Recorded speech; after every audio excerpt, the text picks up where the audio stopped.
What's up, tubers? What's going on? Tio here, Simplistic Fishing, back at you tonight for another lake breakdown. That's right, this time per lots of different requests for this one. This is Pat Cleburne Lake. We're going to use Google Earth to break it down. We'll go out, talk about the Texas Park and Wildlife page, obviously, first. Then we're going to jump over, look at it from a Google Earth perspective. There's lots of good stuff out here on this lake. Stick around. I know you're going to like it. Let's go.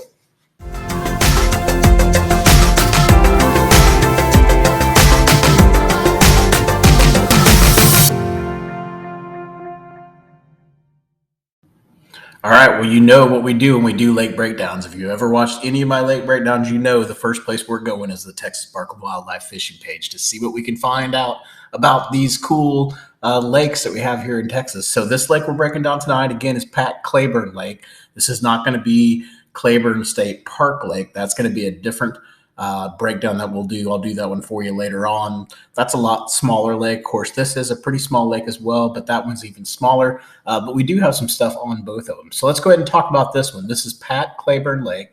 Its location is on the Nolan River, just southwest of the city of Cleburne off US 67. The surface area here is only 1,558 acres. So it's a pretty small lake. Looks like it's going to be pretty good. And if you guys that do kayakers or in smaller boats, or a pretty good lake if you want to go out there on really windy days and you can't do the big lakes, this might be a good place to go. When you look at the water conditions, conservation pools at 733, the fluctuations 1 to 2 foot. I would definitely agree with that. Whenever we're doing the Google Earth breakdown, you'll notice that I can't get the water really far down. I can get it down quite a bit, but not too far. So that usually tells you that the lake just doesn't fluctuate as much. Clarity is stained to murky. And then when we look down here, as far as the predominant species, largemouth bass, channel blue, flathead, catfish, crappie, white bass. When we look at lake records, let's go ahead and click that. That's going to take us over here for the largemouth. The biggest lake record for the largemouth here was March 11th, 2008, 11-pounder, 26 inches in length. That's pretty good size on a culprit worm. I'm wondering if she wasn't maybe even spawned out when he caught her. That's a really long fish. So anyways, really good looking weights here, real good looking largemouth. Let's go back and let's just look down here for angling opportunities. It says largemouth bass is good. Channel catfish is excellent. Blue catfish is good. Flathead catfish and crappie shows that they're poor for this lake, which is kind of interesting. White bass and sunfish are good as well. And then if you look down here, I have no idea why they highlighted this in purple, but there's some information on tips and tricks and stuff like that as far as how to catch the bass here and blue catfish and all the other species that are out there. And then you also notice here under fishing cover and structure, they do have some Texas Park and Wildlife fishing attractor sites. So I've got those and I've put those on the Google Earth site, and you'll see those here in just a minute. So that really covers us for everything on the fishing page for Texas Park and Wildlife. Let's switch over and let's look at this thing from the Google Earth perspective.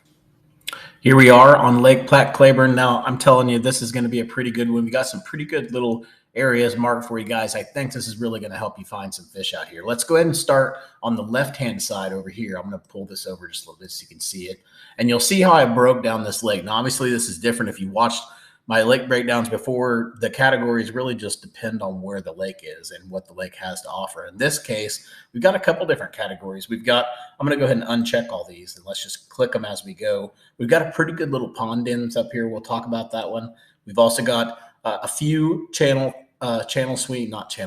creek channels going through here as well as going through here. We've got some ditches over here we're going to talk about. We've got Texas Park and Wildlife, which has 29 fish attractors out here, a lot of them down here by the dam. So some really good stuff out there. We've got different kinds of rock formations, not a ton. Obviously, a couple of them down by the riprap by the dam, and then just a couple different areas. So not too much rock on this lake to fish. Laydowns and debris, though, we've definitely got plenty of that. So you can see here, that's all the different ones that we saw here. We've also got boat ramps on this lake, not too many, but a few that you could fish. And then we've got offshore hotspots as well that we'll talk about. So let's go ahead and just start here down at the dam.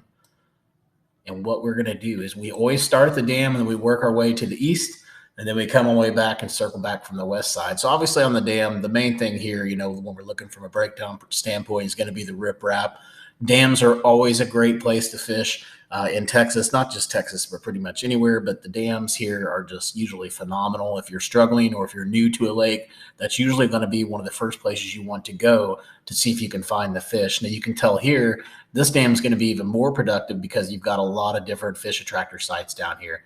And although those may not have been built for bass particularly, they will attract several different kinds of bait fish and different kinds of species. And those species, the bass like to eat them. So therefore, the bass are going to be there as well. So definitely go down here, take advantage of this, especially in the wintertime, late summer, things like that. When it gets hot or when it gets really cold, this is going to be a really good area for you to focus on. Now, before I get too much further, I'm kind of getting ahead of myself. I'm going to move this over. And what I'm going to do is I'm going to drop this back to 2016. And that's going to give us our best image as far as when I can tell when the lake was down the most. Now, you can't tell so much down here by the dam because this is the deeper part of the lake. But as we move up, you'll be able to really tell it. So again, a good area right in here. I don't know how close you can get in here. It looks like this is buoyed off, but I don't see this area being buoyed off at all. If you can get over here, this little point here is going to be a pretty productive little spot. I'm sure it's a community hole, but definitely somewhere that you want to go take a look at. And as moving on up the bank line, didn't see too much in here. There is a boat ramp here. Looks like a little community boat ramp. Those are always good, guys. If you haven't watched the videos before, get up there with wobble heads, shaky heads, things like that. Dragging a worm across it'll work as well. Just Carolina rigs, throwing them around that area. Even taking a crankbait and lining up to where you're hitting the rock and the riprap that's around the sides of the boat ramp. That's always a really good way to catch fish as well. So take advantage of these ramps. I'm having a hard time talking today. Take advantage of these ramps because they can definitely be a very productive pattern. A lot of people don't really fish them. We've also got a fence here. Just a quick story about on Lake Lavon, one of the lakes that's really close to my house. There's a couple different fences there that every time I go there, I hit the outside post. Or if it's not the farthest outside one, it's usually the thickest one. And I focus primarily just on that thick post. I'll either throw a spinnerbait up there and bounce it off the post, or I'll flip something up there and let it float down around the post. And almost every time you can get a fish there. Now, there's not always a ton of fish there, not a big school, but typically you can find a big fish on the biggest fence post that you can find. So go out there and try that, see if that works for you on that lake. So moving up here, we've got a little ditch that comes out. You can see here, not too much there, but those fish love to attract to those little areas. So definitely take advantage of it. Get up there, throw some stuff around there, and just search and see if you can find anything there. There also looks like there may be some additional brush just right outside of here. I can't tell exactly if that's what that is, but it's definitely a darker spot. So I would go out and check it out for sure. You've got a potential old boat ramp here. This looks like an old concrete pad or something. I can't really tell if that's what it is or if it's just some kind of different rock, but go check it out. It's different. And anytime things are different in the lake, those are definitely spots that you want to go look at.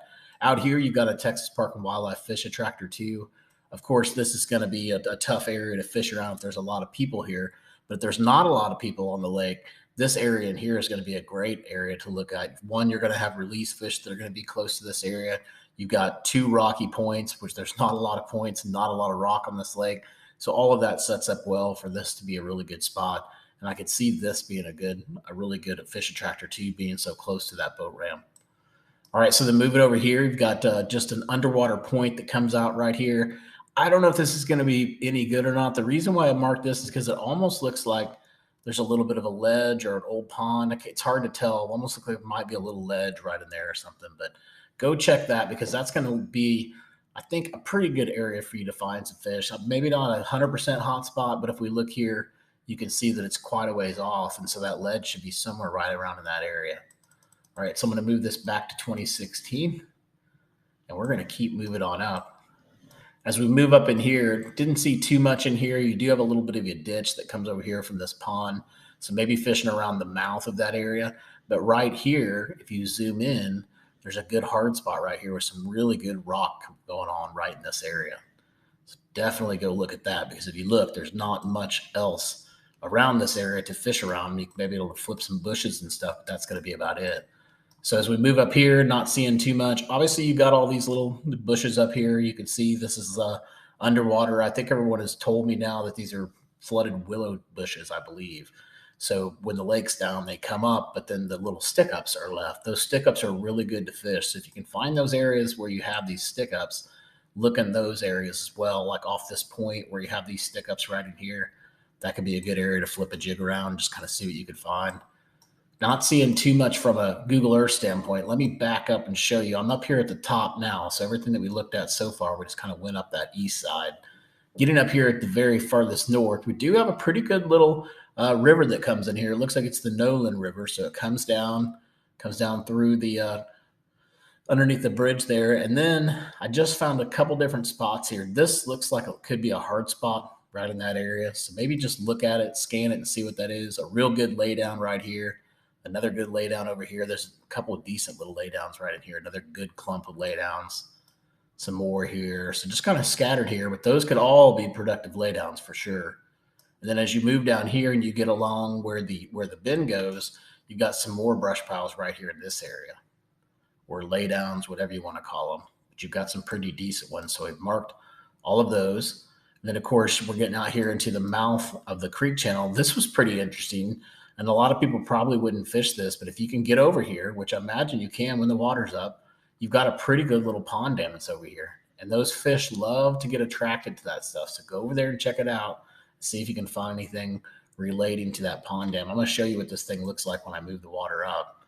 You're not going to have any idea that that's over there, but that pond dam is going to be right there. Of course, if you go out to my site, simplisticfishing.com, you can pick up these waypoints. Along with several different other lakes that we've done. We've done almost 70 different lakes, but you can pick these up and then put it on your graph. And then once you have it on your graph, you'll know exactly where it is. So you can pull right up to that pond dam and see it, fish it, all that good stuff. So let's keep moving on down. As we get down in here, I didn't see too much. There is a little bit of a transition going on somewhere right around in this area, you can see, but it wasn't that well defined. But it was much more defined when you got down here. So this area right in here, you want to fish right around here for sure. And obviously you can fish up in here because you've got that rock, and there's not a lot of rock on the entire lake. So you probably want to go up here with crankbaits, things like that, and just see if you can find something there. But that transition area, right where it goes from that rock to basically mud and dirt, that's going to be a really good area to see if you can locate some fish right in that spot. There's another little kind of isolated lay down there. I don't think I'd spend too much time. Definitely wouldn't make a trip up there just to fish that lay down. As you move down in here, we do have a couple more laydowns here off this point. There's a pretty good one right there. Show you guys where I'm at. I'm going to back up a little bit, about halfway up the lake right now. Now I'm going to come back in. There's another laydown that's right in here. And then you get into this, again, what could be potentially, could have a little bit of rock in here because something's making it a little bit lighter color. It's not really chunky rock by any means, but it could be some rock. You got some laydowns and stuff in there. So maybe fishing from that point down to pretty much right here where this last laydown is, just fish that little area. Definitely want to fish that laydown though. That laydown looks like it could be pretty good. And then we get over here and we've got a creek channel that comes in. I didn't see too much around the creek channel. So I'm not sure how productive you're going to be around when you're fishing that creek channel, but maybe get in the middle of it and just flip the edges of these weed lines and see what you can find, or run a swim bait down the edges of these weed lines, throw a jig off the edge of them, all kinds of stuff you can throw, but you get the point. Basically just go up there and see if you can find anything relating to that creek channel. As you move a little bit further down here, we're going to get almost to where we're making that big turn around the point. Get right here. We've got a pretty decent little laydown that's up in here. You can see here, that one's pretty decent size. Move it on down. We've got some more laydowns, one right here, a couple more right in here. This all looks kind of funky back in here. You do have a boat ramp that's over here, so that's good. Now, whether or not you can get to it or not, I'm not sure. It says it's the West Public Boat Ramp, so it looks like a pretty decent boat ramp, one that's definitely one of the major public ones. There is an east one and then a west one, but there is a lot of different cover and growth in here as well. This looks like an old pond possibly, so maybe getting back up in here and see if you can find anything up in there when the water's up. That could be productive. Maybe you could get lily pads, cover, stuff like that. Obviously, the ramp looks a lot better when the water's up, but when the water is down, I'm not sure if you would have been able to use this ramp. It got down so low. All right, so I'm going to move over here. We've got another Texas Park and Wildlife fish attractor that's out there. Didn't see too much going on around the edge of those points. You may just, maybe, possibly, I'm not saying for sure, I'm going to give it like a 20, 25% chance, but maybe come out here and just look at the edges of these little, where these weeds are. And maybe just put yourself a mark there or something like that and just fish right along the edges of those and just see. I'm not saying that that's going to be a great spot, but possibly. It's just, it looks like it has the potential. If I move the water up, you can see that all that's going to be underwater. And of course, all this is just super, super shallow. So move this back to 2016. And we're going to keep moving down. Again, another Texas Park and Wildlife fish attractor. That one, as a bass fisherman, probably not going to be too interested in going and checking that out. But if it was summer or winter time, I definitely would go check it out. So these two right here are definitely going to be your seasons when they go super deep. Those are going to be the times you want to go look at those. Now, when we move up here, we do have some rock that's going on around there in this little point. Looks like it could have some possible potential. We've also got ramps up here, a couple different ramps. Those are going to be good. You can see they've got rock around them. They're personal ramps. They're going to have all that algae and junk on the bottom of them, which is going to attract the bait fish, and the bait fish are going to attract the bass. So all kinds of good stuff there. These are good ramps. If you got on that ramp pattern, you've got 1, 2, 3, 4, 5. You got 5 different ramps right here that you could fish. You could spend a whole day just fishing the ramps in these docks if that was a productive pattern at that time. Now, of course, a lot of things are probably going to have to happen in order for that to be a really good pattern. Say for this lake, you would really want a northern wind, some kind of northeast wind. If you could get a northeast wind blowing into these areas, that can make this area a really, really productive spot. You could also just get a straight, really, I guess, just more of an east wind, and that might get them going as well. But anyways, you never know too. You could hit them on a calm day. But anyways, if you're trying to put it all together and say, okay, when would I fish that? Pay attention to the wind. If the wind's going to be hitting in these areas, you definitely want to go in there and check them out. All right, so as I move down here, we're going to just pretty much get to the end of this video. We're down here. We've got a ramp here. We've got some more debris. This ramp, I don't even know if it even gets used. So that's going to be a good one. It's got some good rocks around it too. So I like that one. And then if we get down here, you can see it's pretty interesting here. This looks like maybe a spillway or something. Maybe when the water gets up way too high, it kind of floods out in this here. I can't tell. It's kind of interesting looking. But if you look in 2022, you can tell you've got some rocks that are right up here. Now, how deep that is, I'm not really sure. But go check it out and see what you can find there. All right, so one thing that we haven't talked about is the offshore hotspots of this lake, and there weren't too many out here. So what I'm going to do is I'm just going to show them to you on Google Earth here, because it's really not even worth taking the time with you guys to move you over to the Navionics side. So let's go ahead and talk about them really quick. There's not too many of them. The first one was right down here. There's actually a little bit of a ledge that's going on right here where I put offshore. It looks like there could be some rock there, a little mini point or a little mini ledge going on right in that area. So definitely go look at that one. Obviously, you want to fish around all of these different Texas Park and Wildlife fish attractor sites. I don't know why I'm having such a hard time talking on this video. And then going up here, there was another offshore spot. It was right here, I believe.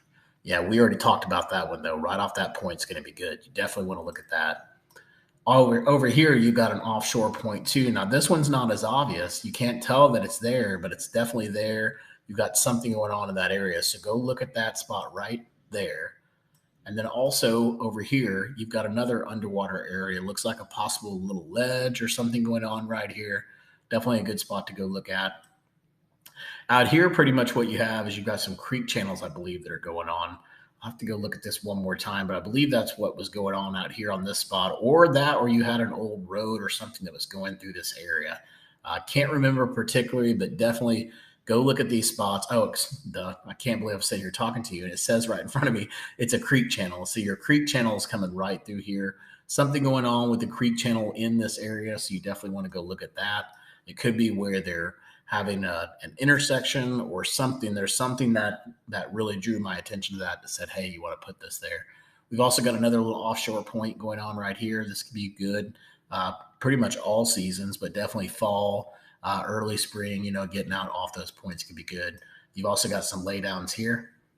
That right below the laydown, you got an offshore spot too. So I must have saw something there from an offshore perspective that got my attention from the contour spot. And then also something grabbed my attention from a Google Earth spot. So something special about this right in here. I don't even know what it is, but definitely go over here and take a look at that. There must be something else there that we can't see on Google Earth. All right, so we're going to move this back to 2022 so we can see the rest of our offshore stuff. Moving back up here, we got the creek channel. I think we covered everything for this lake. So that's going to show you everything for the offshore except for right here. Again, another good spot. When you get these small lakes, it's really hard to say, here's a ton of offshore spots to find. Pretty much your best bet if you live around the area is go scan the entire thing. Find the hidden brush piles that are out there. Find the hidden rock piles. But if you don't have time and you're not crazy like me and want to spend all that time scanning, fish the points. Start with the points, fish there, see if you can find some fish there. If you can't find fish there, go to the dam. Between the dam and the points, that's going to get you on some fish. Definitely getting in those rocky areas is going to help you. Checking out those Texas Park and Wildlife fish attractors, that's going to help you out as well. And then, of course, don't forget about those ramps. That ramp pattern can be very productive. So if you get that one area that we talked about and you get it set up right for it, I could see that being a really good spot on this lake to be able to catch some fish. So hopefully this helps you out, guys. Go out, check out our website, simplisticfishing.com. You can get the waypoints for this lake as well as almost 70 other lakes that I broke down so far. We'll give you the offshore hotspots. We'll give you all the Google waypoints, everything. We can create a card for you. We put it on the card for you. You can import it into your graph, and we support all the units that are out there. So go check it out, simplisticfishing.com. Make sure you hit that subscribe button and leave us a like if you can. I would appreciate it. Until next time, hope you catch your PB. Take it easy.